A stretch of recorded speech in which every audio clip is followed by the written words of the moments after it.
Hello friends. നിങ്ങൾ ജർമ്മനിയിൽ ഒരു നേഴ്സായിട്ട് ജോലി ചെയ്യാൻ ആഗ്രഹിക്കുന്ന ആളാണെങ്കിൽ തീർച്ചയായിട്ടും ഈ കാര്യങ്ങൾ നിങ്ങൾ അറിഞ്ഞിരിക്കണം. സമ്മർ വെക്കേഷൻ കഴിഞ്ഞപ്പോൾ ഒരു 8ൻ്റെ പണി കിട്ടി. 6 മാസമായിട്ട് ഞങ്ങൾ പഠിച്ചുകൊണ്ടിരിക്കുന്ന കോഴ്സ് കോളേജുകാർ മൊത്തത്തിൽ അങ്ങ് മാറ്റി. ടെൽക്ക് ഫ്ലീഗയ്ക്ക് പകരം ഞങ്ങളുടെ കോഴ്സ് FSP ബേസ് വൈ ഫ്ലീഗയാണെന്ന് അവർ ഞങ്ങളോട് പറഞ്ഞു. ആദ്യമേ ഒന്ന് പകച്ചു പോയാലും ChatGPTയോട് ചോദിച്ചപ്പോൾ പറഞ്ഞു ഒന്നും പേടിക്കണ്ടെന്ന്. 2025 ഡിസംബർ 1 മുതലാണ് FSP എക്സാം നിലവിൽ വന്നത്. ഈ കോഴ്സിൽ നേഴ്സിംഗ് റിലേറ്റഡ് ആയ വാക്കുകൾക്കും സിറ്റുവേഷൻസിനും ആയിരിക്കും പ്രാധാന്യം കൊടുക്കുന്നത്. ഈ എക്സാമിന് 3 ടൈലാണുള്ളത്.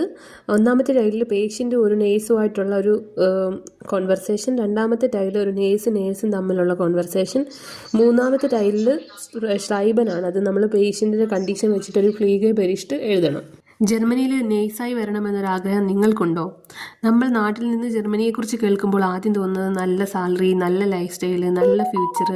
പക്ഷേ ഇവിടെ എത്തുന്നതിന് മുമ്പ് നമ്മൾ മനസ്സിലാക്കേണ്ട ഒരുപാട് കാര്യങ്ങളുണ്ട്. ജർമ്മൻ ലാംഗ്വേജ് പഠിക്കണം, എക്സാം എഴുതണം, ഡോക്യുമെൻറ്റ്സ് തയ്യാറാക്കണം, അനാർക്കനും പ്രോസസ്സിലൂടെ കടന്നു പോകണം.